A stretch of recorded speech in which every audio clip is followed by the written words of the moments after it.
Hey guys, this video is on how to remove a mirror from a Toyota Tacoma, a side mirror. The first thing you want to do is come on around here, pop this off, take a screwdriver and just pop that off. It just snaps in there. And then these screws are what removes the mirror on the outside. You just take your 10mm,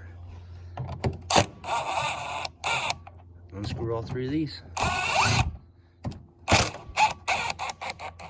It's already coming loose.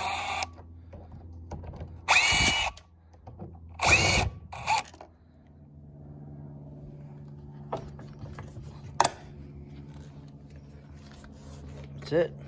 Okay, for this door job here, I just took the mirror off the old one. Now to get the new mirror on, you gotta pop this little thing off right here, this little triangle. This piece here, it just snaps. It snaps in, snaps off. So you just take a little screwdriver, pop it out, and then either, if you're removing it, unscrew them. Put this one back in, so I got 2 more screws to put on there. So it's just 3 screws, or 3 bolts actually.